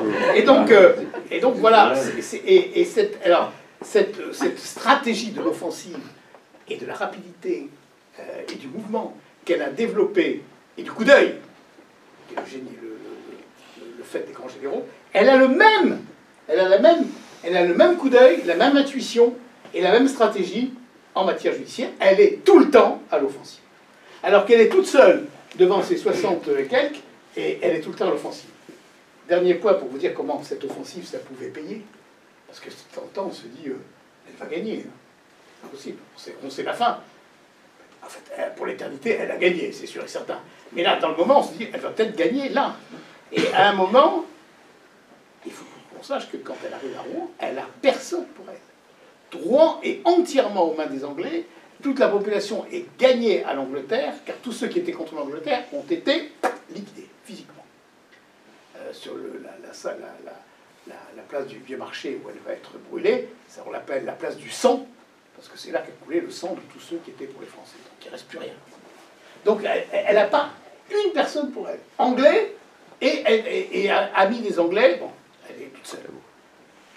Et la séance est publique. Les premières séances sont publiques. Et à un moment, dans une de ces séances publiques, Cochon lui dit, qu'est-ce que vous préfériez, votre étendard ou votre épée? Elle dit, j'aimais 40 fois plus mon étendard que mon épée. Et quand je chargeais, je portais toujours mon étendard pour éviter de tuer personne. Et elle a cette phrase extraordinaire pour un chef de guerre, je n'ai jamais tué personne. Alors Cochon, sidéré par cette affirmation, lui dit, enfin Jeanne, vous avez quand même été en des endroits et en des batailles où beaucoup d'Anglais furent tués. C'est quand même vrai. Et alors elle le regarde et lui dit, comme vous en parlez doucement, ils avaient qu'à rentrer chez eux. Et à ce moment-là, dans l'assistance, un Anglais, un lord anglais se lève et dit, quelle bonne femme, que n'est-elle anglaise? Bon, et donc ça a été rapporté au procès de réhabilitation par les témoins. Et c'est là que Cochon lève la séance publique et il n'y aura plus d'audience publique. Ensuite, tous les autres interrogatoires se déroulent dans la prison de Jeanne, parce qu'il se dit, elle est en train de me retourner la salle, quoi. Elle est en train de... Et plusieurs des assesseurs, parmi les 60, finissent par prendre son parti, ou par vouloir partir, ne pas vouloir la juger. Enfin, il n'arrive plus à tenir ni ses juges, ni son public. Donc il va réduire, ils seront plus 60, ils seront une dizaine à peine, triés sur le volet, des durs de durs, et dont un, même La Fontaine, à la fin, finira par craquer. Bon, et même Isambard de la Pierre, qui lui donnera la communion, à la fin, il finira par craquer. Donc, et donc ça veut dire quoi? Ça veut dire que sa stratégie, je n'en ai parlé au début, puis je ne vous l'ai pas dit, sa stratégie, elle était aussi simple que ses batailles pour l'offensive. Elle disait, ils veulent me tuer, donc je gagne du temps. Et tout son style, toute sa façon d'être, toutes ses réponses et tout, c'est une façon de gagner du temps. Vous voyez son procès, 21 février 39. Et pourquoi elle veut gagner du temps? Parce que sinon, mes copains vont venir me libérer. Et de toute façon, quand on veut vous tuer, chaque jour gagné, c'est un jour gagné. Bon, c'est autant d'économiser, de gagner sur la mort. Bon. Mais en même temps, alors elle a des astuces qui sont des astuces d'avocat d'aujourd'hui, de toujours. Elle dit au juge, le juge dit, mais pourquoi vous ne me répondez pas? Parce que mes voix ne me l'ont pas permis. Alors il dit, mais est-ce que vous pouvez leur demander? Oui, je leur demanderai dans 15 jours. Reposez-moi la question dans 15 jours. Ce qu'on fait, nous, quand on est embêté, on dit, magistrat, renvoyez ça à quinzaine, on vous donnera des conclusions. Et ils attendent les 15 jours. Et 15 jours après, ils disent, Jeanne, vous nous l'aviez dit. Il dit, oui, je vous dirai un peu, mais je n'ai pas l'autorisation encore de dire tout. Bon.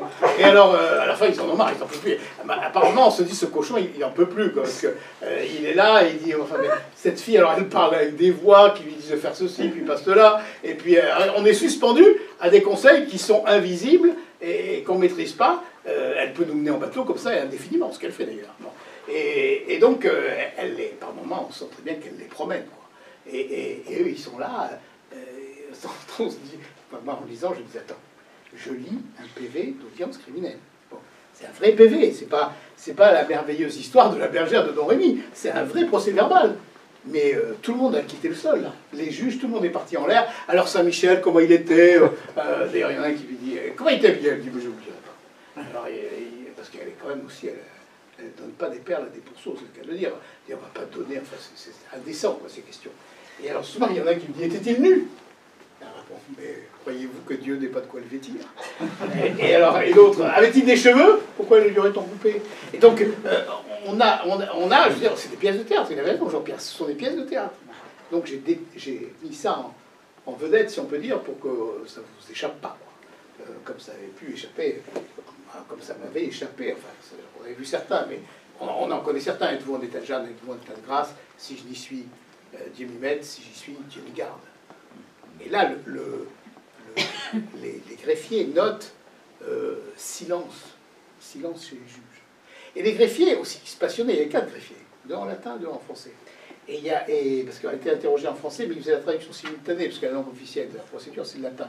Donc ils faisaient la traduction simultanée, les greffiers en latin. Respondit Johanna, et traduit. Donc avec ça, on peut comparer, on peut voir exactement ce qu'elle a dit. Et alors, parfois, mais ils se prennent, enfin, ils sont passionnés, quoi.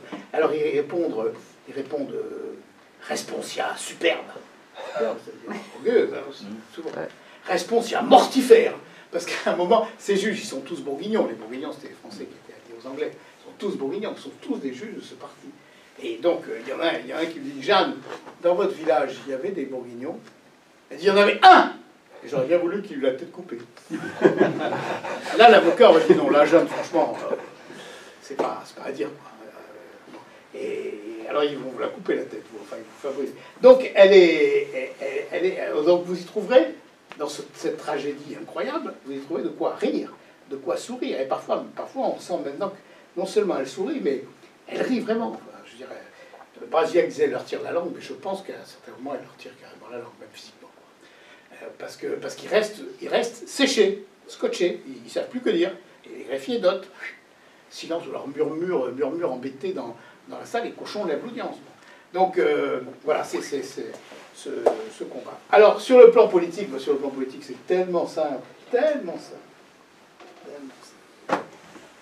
Il y a un roi légitime, il faut le mettre à sa place.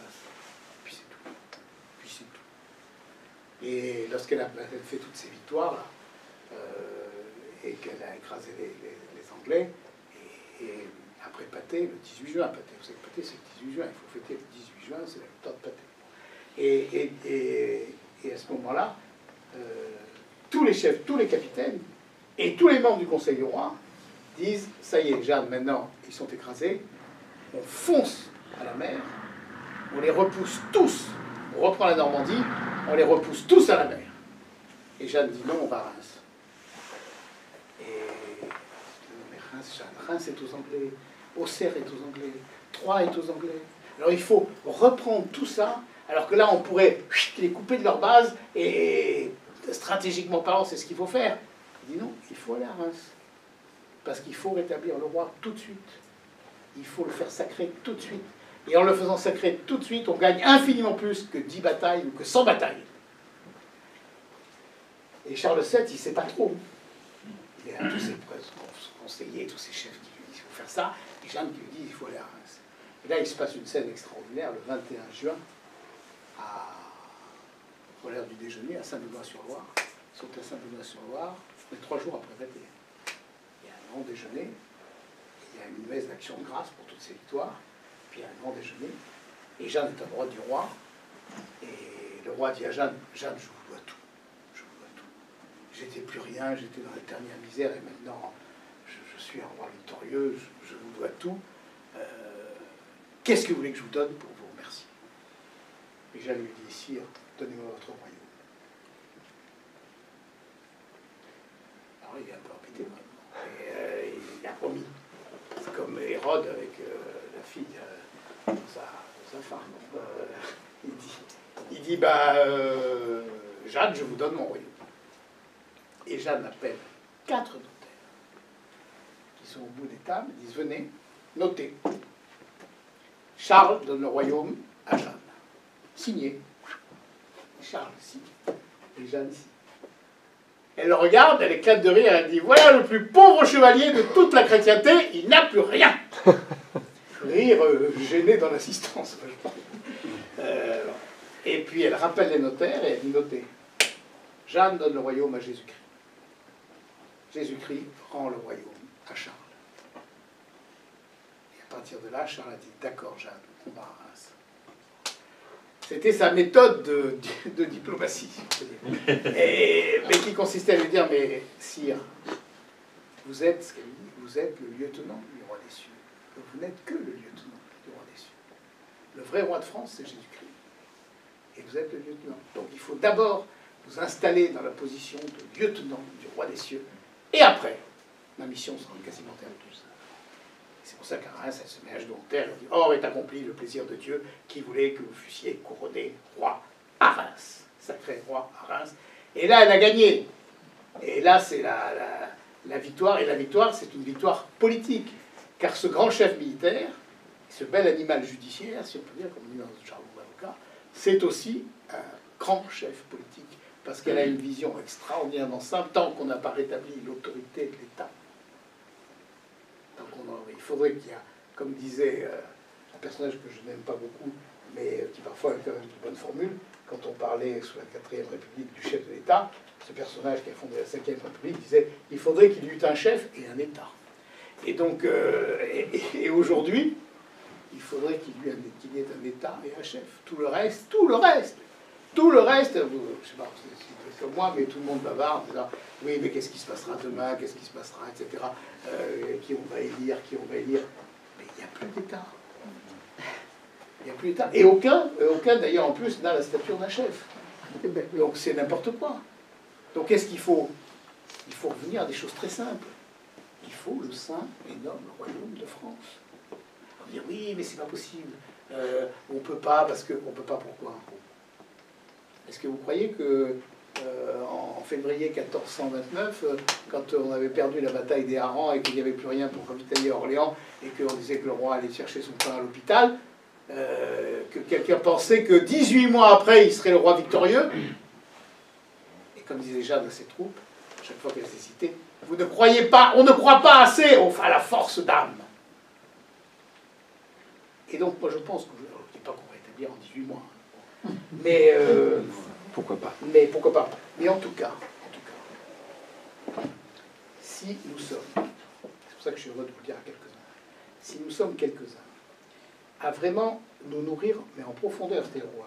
On va reprendre ça, on va le lire, on va le méditer, on va sourire, on va pleurer, on va réfléchir, on va se nourrir. Et on va nourrir quoi? La force extraordinaire de Jeanne, c'est la joie et l'espérance. Elle est maîtresse d'espérance, maîtresse de joie et maîtresse d'énergie. Les déracinés de Barès allaient au tombeau de l'empereur pour prendre des leçons d'énergie, c'était pas mal, mais enfin, c'est rien à côté de Jeanne. D'ailleurs, petite parenthèse, il y a un officier supérieur qui a écrit un bouquin dans lequel il a analysé toutes les batailles de Jeanne sur le plan purement de la technique militaire. Et à un moment, il est prépaté, il est tellement admiratif qu'il s'écrit napoléonien. Et puis il dit, non, puisque Napoléon il est arrivé après. Donc, et à la fin, en conclusion, il dit il y a 3 chefs militaires qui dominent l'univers, qui dominent l'histoire. Hannibal, avec la bataille de Cannes, Jeanne et Napoléon. Mais les 3 plus grands, c'est Jeanne. Donc c'est pas la petite bergère de Don Rémy, hein, bon, c'est... eh bien, c'est ce grand chef militaire, ce grand chef politique et ce grand chef mystique, ce grand chef religieux en même temps. C'est exactement ce qu'il nous faut. Jeanne apprend qu'en France, une politique qui ne remonte pas à une mystique n'est pas une politique.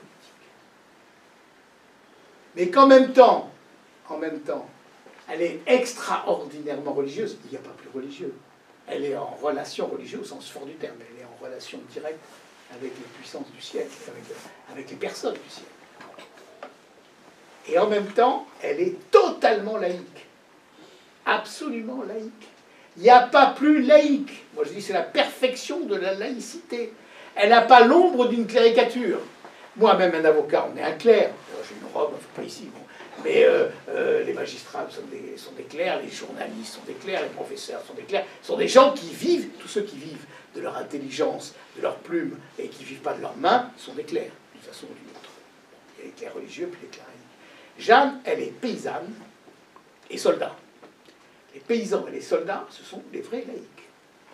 Eux, d'ailleurs, elle est tellement peu illettrée qu'elle dit « je ne sais ni aliber ». Elle est parfaitement laïque, elle est totalement laïque, et elle est totalement religieuse, et totalement mystique. Et si j'ai voulu cette couverture, qui est une tapisserie, qui est de Louvre, qui a été trouvée en 2010, récent, restaurée, et Louvre l'a achetée et l'a installée en 2012. Et vous entrez dans cette salle de tapisserie, où il y en a une dizaine, une quinzaine, elle est... Bon, ils ont fait tout ce qu'ils ont pu aux belles lettres, mais même le fond ne rend pas l'éclat qu'il y a dans cette tapisserie. On voit qu'elle... Si vous regardez cette tapisserie, c'est tout le message de Jeanne. Vous avez au centre, bon ça c'est l'univers, au centre vous avez Jésus, soleil, le soleil invaincu, qui est Jésus-Christ, pas du monde, qui éclaire tout le monde. Et vous avez Saint Michel et Saint Gabriel, les archanges protecteurs du royaume de France, qui couronnent directement Charles VII. On l'appelait le dé de Charles VII parce qu'elle était comme ça, de la chaise de Charles VII, la chaise royale de Charles VII. Et c'est la leçon de Jeanne. Charles VII, le roi de France, lieutenant du roi des cieux, tient sa couronne directement des messagers du ciel, sans aucune médiation ecclésiastique. Ni pape, ni évêque, ni prêtre, rien. C'est le pouvoir laïque complet, en même temps que le pouvoir religieux complet. Et que le pouvoir mystique, qu'un lien mystique complet. Et non seulement il n'a pas besoin de l'autorité ecclésiastique, mais toute l'autorité ecclésiastique du temps est contre, puisqu'ils ont brûlé Jeanne. Alors à la fin, dans mon dernier chapitre, j'ai proposé, c'est pas moi qui suis maître, hein, ce sera un pape, je ne sais pas lequel, que Jeanne soit docteur de l'Église. Parce qu'elle nous enseigne ce dont nous avons besoin aujourd'hui. Le lien du temporel, le vrai lien du temporel et du spirituel. Le vrai lien du politique et du religieux.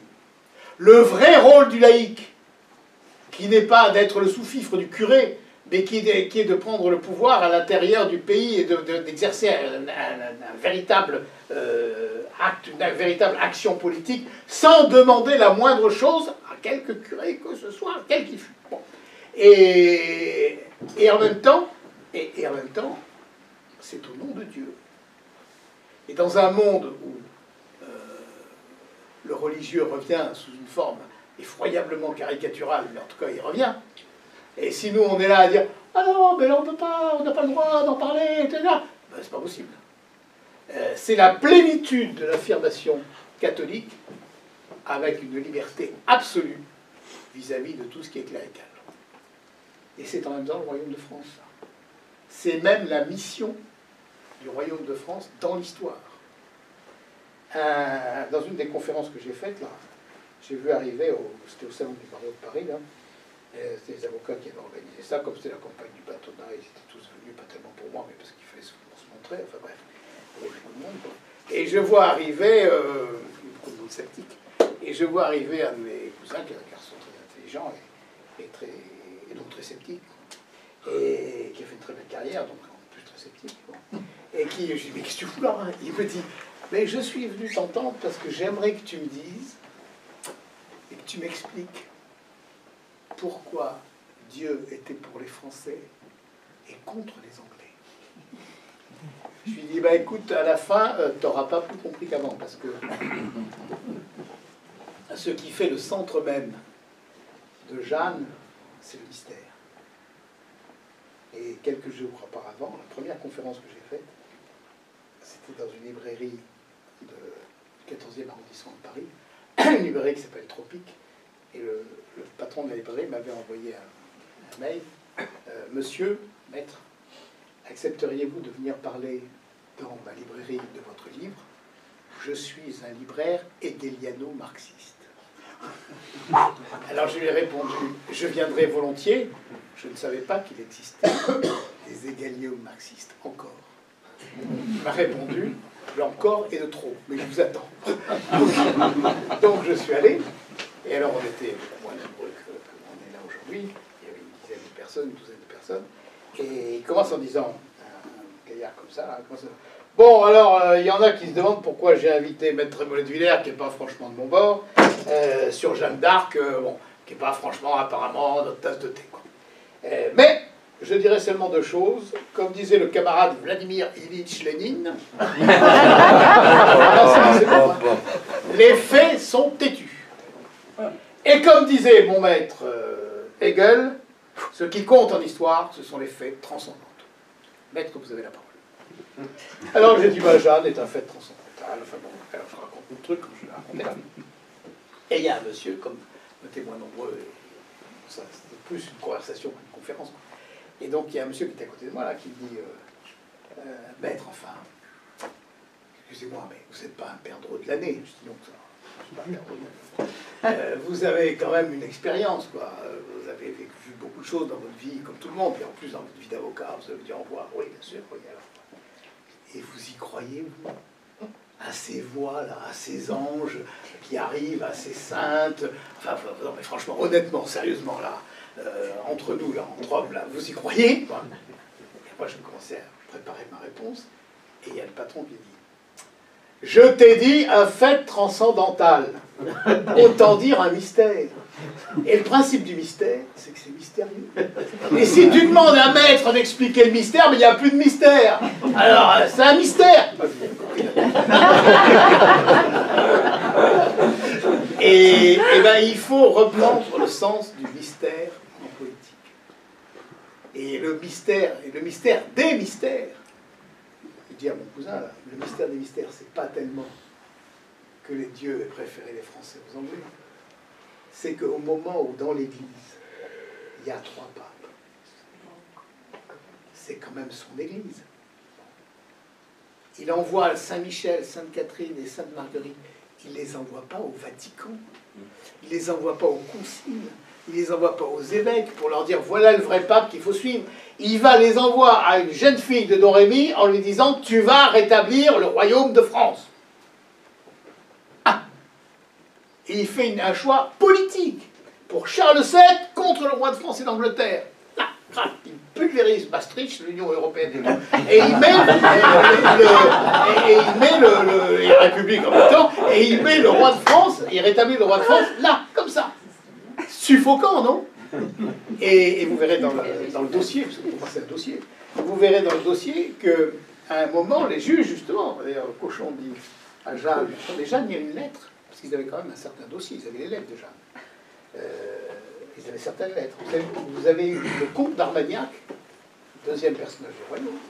Le comte d'Armagnac écrit à Jeanne, Jeanne, ma bonne et chère amie. Donc elle était quand même considérée.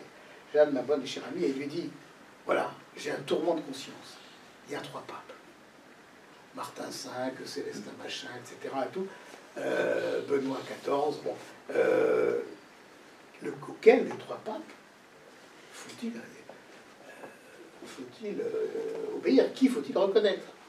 Et Jeanne répond, comte d'Armagnac, mon cher et bon ami, je suis en ce moment trop occupé aux choses de la guerre pour vous répondre sur ce point. Et c'est toute sa mission, c'est tout Jeanne, ça. Bon, Donc, vous voyez, moi je suis venu, Dieu m'a envoyé pour la guerre, il ne m'a pas envoyé pour ça. Bon.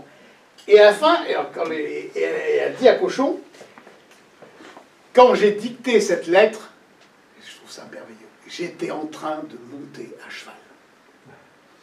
Mais on la voit là, elle saute sur le cheval, elle dit, bah, dis-tu que j'ai pas le temps. Pour les papes, j'ai pas le temps. Bon. On verra plus tard, c'est la guerre. Et bien aujourd'hui, on se perd tellement en dispute sur la question cléricale, les machins, les papes, les évêques, les liturgies, les trucs, enfin je ne vous fais pas de dessin, la chapelle truc contre la chapelle machin, tout ça, et on s'épuise, on n'en peut plus, et on se dispute, et on en meurt, tout le monde s'engueule. Ce qui compte, c'est le Saint Royaume de France. Et si nous commençons, quelques-uns à dire, mais non seulement ça nous intéresse parce que c'est le passé, mais ça nous intéresse parce que c'est demain. Parce que si c'est pas demain, il n'y aura plus rien. Et donc, pour qu'il y ait quelque chose demain, il faut que nous refassions le Royaume de France. Le Royaume de France, on n'a pas besoin de le refaire, il est là. Il faut seulement qu'il sorte. Il faut seulement qu'on le voie. Il faut seulement qu'il se révèle. Et il faut seulement qu'on mette le prince là où il doit être. Voilà, ça j'ai dit.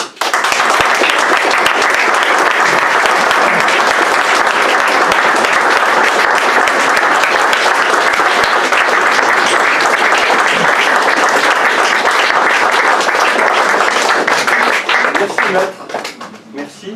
On ne va pas prendre beaucoup de questions parce qu'il est déjà très tard. Et, vous voyez, j'étais trop long. Mais... Ah non, trop court. Il faut que je vous signe quelques bouquins. Voilà. Donc Yves, tu peux...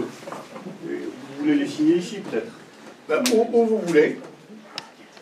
C'est peut-être le plus simple si vous me les apportez. Tu peux amener les livres s'il te plaît. Ah, parce que là, maintenant, c'est radical. Il faut y prendre le bouquin après. Voilà. On va d'abord commencer par les questions. Personne qui aurait eu... Est-ce qu'il y a... Allez, 2-3 questions et rien de plus. Moi, je n'ai pas une question, mais je voudrais simplement que pour toutes les personnes qui sont ici et qui vous ont écouté et bien applaudi, puissent vous retrouver tous les mois dans Politique Magazine. Oui. Ben, vous avez une rubrique mensuelle, Oui. et il serait bien qu'on continue à vous, mais ça, non pas vous écouter, mais à vous lire tous les mois. Ben, prenez Politique Magazine. Pour moi, c'est... Vous avez parfaitement raison. Voilà. Parce qu'il faut que ce soit concret. Exactement. Et Politique Magazine, c'est un journal qui n'est pas connu, mais qui est retenu et qui devrait l'être. Alors je commence. Qui veut le bouquin là Non, parce qu'en fait, vous savez, Sainte-Beuve disait, dans le tout foyer français, il y a la Bible pour la sagesse spirituelle, il y a les femmes de La Fontaine pour la sagesse naturelle, et moi j'ajoute, et le procès de Rouen pour savoir ce qu'est la France. Sinon, c'est pas. Allez. Comment s'appelle ce... Politique Magazine.